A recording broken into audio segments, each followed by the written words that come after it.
Hello guys, welcome to my first exciting video, and I'll be talking about virtual machine, the installation of virtual machine and how to run virtual machines on your computer system.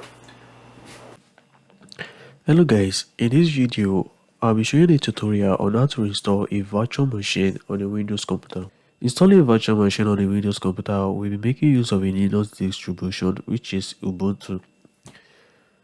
To install the virtual machine, we need the following requirements. We need the hypervisor and we need the ISO image. For the hypervisor, we need the Oracle VirtualBox, and for the ISO image, we need the latest version of Ubuntu. Mind you, for the hypervisor, we have different types of hypervisor. We have the Oracle VirtualBox, we have the VMware, we have the Hyper-V, and we have different types. As for the Oracle VirtualBox, this is beginners friendly and it has a very nice and easy interface for the installation of virtual machines. To proceed to the installation of the virtual machine and the hypervisor, we have to install the hypervisor first in order to be able to install the virtual machine. To install the hypervisor, we have to head over to our browser to download the Oracle VirtualBox. Downloading the Oracle VirtualBox, we have to enter virtualbox.org. This should take us to the official Oracle website to download the VirtualBox for Windows. So we head over to the download section at the left hand side. This should show the VirtualBox VirtualBox menu. The VirtualBox menu consisting of different platform packages. We have the Windows OS, we have the Mac OS, we have the Linux distribution, Solaris 11 IPS OS. As for this tutorial, I'll be showing you installation of the VirtualBox on a Windows computer. So we have to go for the Windows host. Going for the Windows host, we have to click on it. This should proceed and download the VirtualBox exe file. Then, mind you, after downloading the VirtualBox package, we also have to download the VirtualBox extension pack. And for the extension pack is supported on all platforms. The extension pack is supported on the Mac OS, is supported on the Linux, is supported on the Windows platform. So for us to download the extension pack, we have to click on the all supported platform. This should proceed and download the extension pack.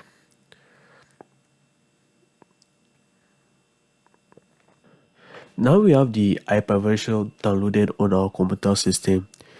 We also have to download the ISO image file. Like I said earlier, for the ISO image file, we will be needing the Ubuntu latest version. So to download the ISO image file, we have to head over to our browser. We have to open a new tab, and on our search box we can type download Ubuntu. This should take us to the Ubuntu first link for the download. This should take us to the Ubuntu website. So for the download of the Ubuntu, we need to click on the green checkbox here. This should show us the Ubuntu versions available. We have the Ubuntu 22.04.3. So that is the latest version of the Ubuntu right now. We also have the Ubuntu 23.04. That was the version before the 22.04. So we have to download the 22.043 latest version of Ubuntu. So to download the 22.04 latest version, you have to click on this green this green box.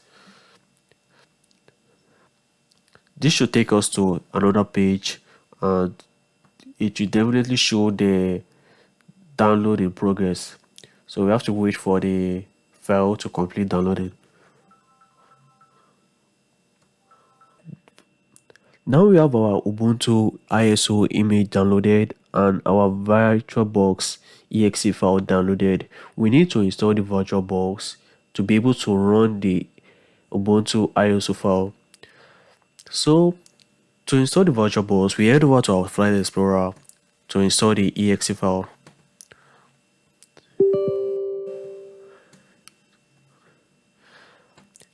So we just have to click on the default settings here, and yeah, this should take a couple of like 2 minutes, 2 to 1 minute for the installation. Next, yeah, yes, install. Installing the VirtualBox exe file shouldn't take a lot of time. Taking a couple of seconds, like 10 seconds to 15 seconds. Very good. We have our VirtualBox downloaded and installed. For the ISO file, we have our ISO file also downloaded. For the ISO file, this is the ISO file. It's also called a Dix image.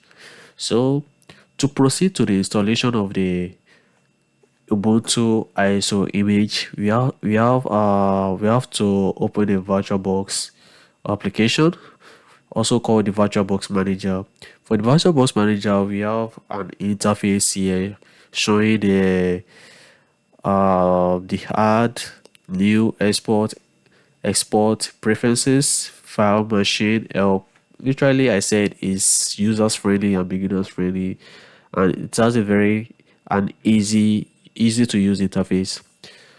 So for us to install the Ubuntu ISO image, we have to create, like I said, we are installing a virtual machine. I have to import the ISO file on the VirtualBox Manager, and doing that we have to open our Oracle VirtualBox Manager and head over to the dashboard and click on new to add the new ISO file. And adding the new ISO file, it will bring out a dialog box for you to enter the information like the name, the folder, ISO image, the type, and the version. And to do that, I will have to enter, for the name I will enter Ubuntu, for the type is Linux, and for the version is Ubuntu 64-bit, because we are running on the Linux distribution. And for the version, we have various type of version, and the version we are currently trying to install is the Ubuntu latest version. So for the version, we have like various types. I can definitely show you the various type of versions. We have the Red Hat, we have open source, we have the Kali Linux, and yeah, all these are Linux distributions, and yeah, they are Linux distribution, and we're making use of the Ubuntu, so we select the Ubuntu 64-bit. Then we head over to the next. This should bring us to another dialog box telling us to select the base memory for the virtual machine, because now it's like we are installing another new operating system in this your Windows computer, and it's like we need to give it its own actual configurations, just like your own just like the main computer having its own RAM, storage, and other properties. And for the Ubuntu, we will be allocating the RAM to the Ubuntu and the processor to the Ubuntu too. So for the RAM, I will say 2 gigabytes of RAM is okay for the Ubuntu to run, and one processor is also okay for the Ubuntu to run. It all depends on the the RAM capacity of your laptop and the processor your laptop is having.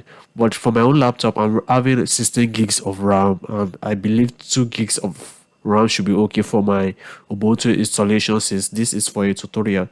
Then I will click on next to head over to the next dialog box. The next dialog box is talking about the virtual hard disk.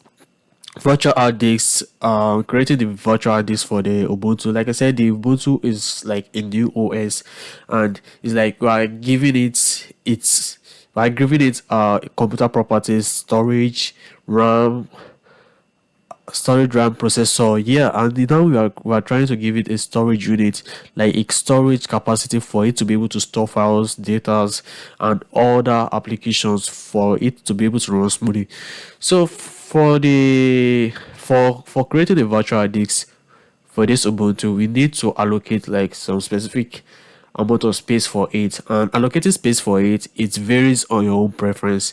You can decide to allocate 50 gigs of space for the Ubuntu, and it all varies on how much storage you are having on your main computer system.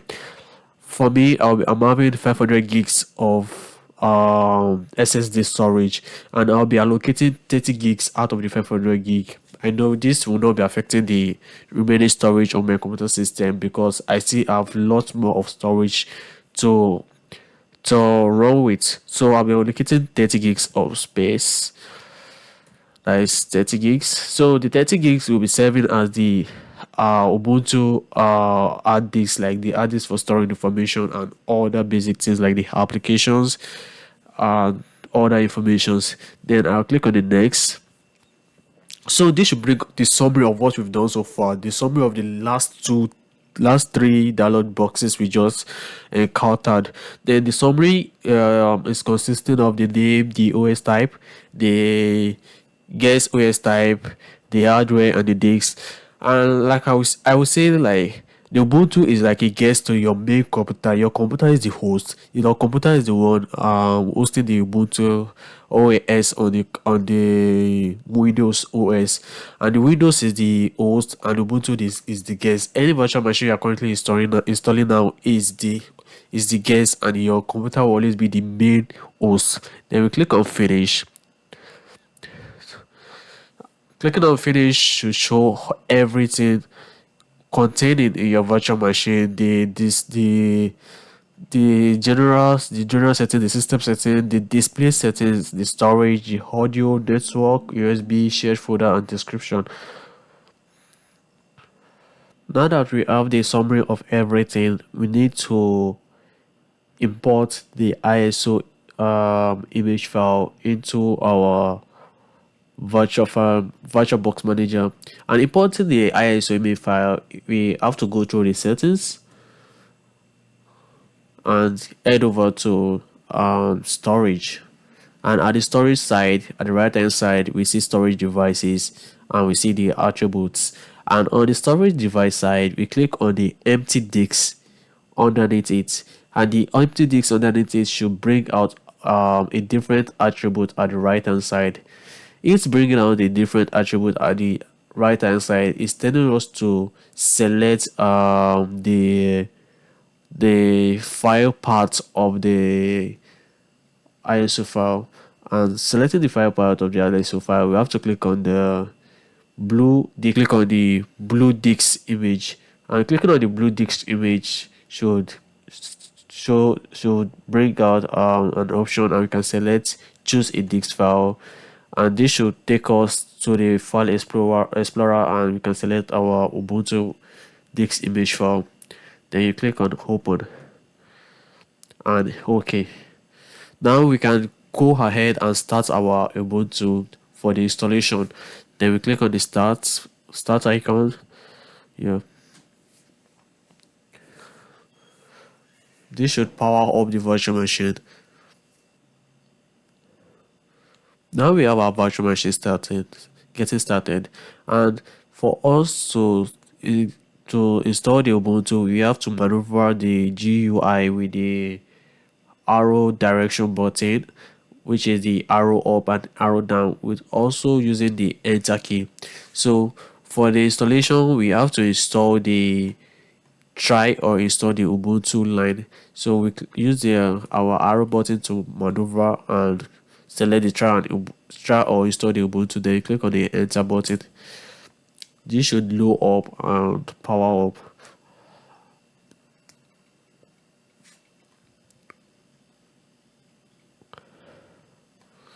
Now we have our Ubuntu installing, just like how your Windows operating system tries to install. So we have to go through like processes, language, and so on and so forth. So as well, we're also going to do same thing on the installation of this Ubuntu. Now we have our Ubuntu getting started for installation, for the full installation. Now it's prompting us a download box for the installation. So on the download bar on the left hand side, you have the language section, which you can select any language you want. As for me, I'll be selecting the English language, and by the right hand side, it's showing us two different icons, and on each icon it says try Ubuntu, and on the second icon is saying the install Ubuntu. Now we are not trying, we are trying to install. So we go to install Ubuntu and click on the install Ubuntu box.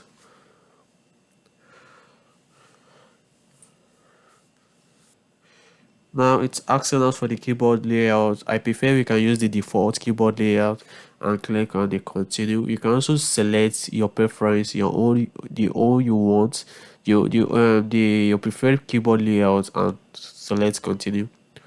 But I believe the English US keyboard layout is better. Now it's asking for updates and other software. And on the first line, it said, what apps would you like to install to start with? You can just click on the normal installation just for it to install the normal apps to start with. Meanwhile, the second line says other options, which is download update while installing the Ubuntu, or install a third-party software for other, like for other properties and use. I will say we should select the download update while installing the Ubuntu. This will download the necessary updates, and normalize installation will install the necessary apps and software. Then we click on the continue.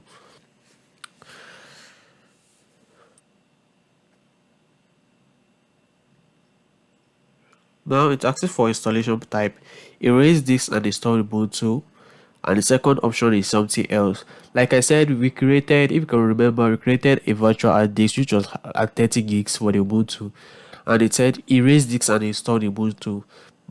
On a normal basic, on a normal basic, like the Windows installation always asks for us to erase this, or custom installation to keep some files and install the operating system. Same as this Ubuntu is telling us to erase the old disk. Erasing the old disk will affect our host operating system, which is the Windows that is hosting the guest Ubuntu.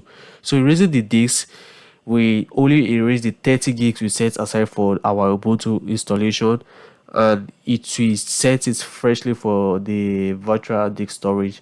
And we just click on the install now to proceed.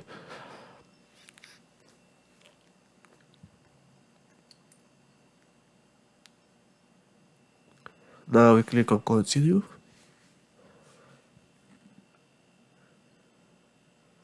Now you can select your location.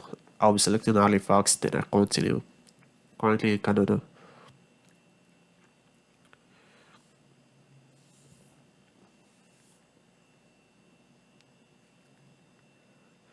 Now it's asking for my name, so you can enter some of your information here for your Ubuntu setup. For my name, I'll be entering Tife Labs.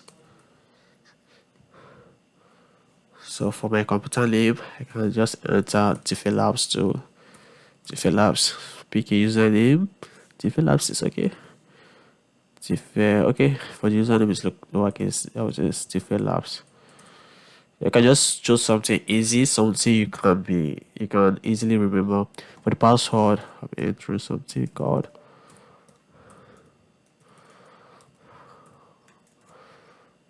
another password. So it's asking login automatically or require my password to login. I would say require my password to login is way better, because this Ubuntu is a new operating system, and you'll be very interested to be keeping some files, using it for a personal thing and a personal use. Requiring a password to log in is way better, and logging automatically won't ask you for any password. It will just boot up the Ubuntu and take you directly to the desktop menu. Then you click on continue.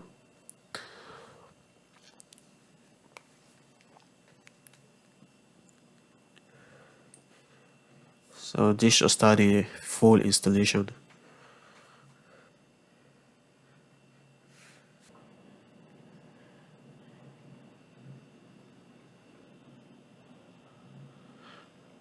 Congratulations on installing your Ubuntu OS on your Windows computer. Now you have to click on the restart. This should power up the Ubuntu right from the start and load it up for you to begin a fresh logon.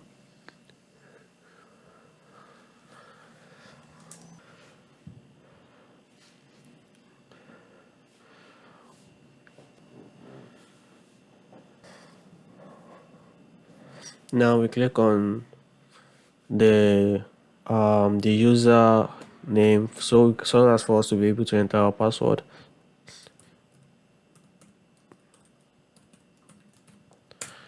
Then okay, this should power up our Ubuntu OS. Congratulations on your installation of Ubuntu OS. Now you can add your online account, you can add your Google account, you can add your Microsoft account, and you can also use the Ubuntu sign-on app. Just create an account, then it has various things showing you here, and next next. Taking a quick glance at this Ubuntu desktop, I will show you the basic apps. Now we have you can go here and show your applications. This should break up the menu containing your applications. It has various types of applications. You can also install applications that you want. It has the terminal. This is very important, and it's also it has different applications for you to start up with. It has the to-do list. It has a Sudoku game, and so on and so forth. And to log off the virtual machine, you click on power off. So this should power the power virtual machine and take you back to the VirtualBox Manager. Now you can have your VirtualBox Manager powered off. Thanks for watching. God bless.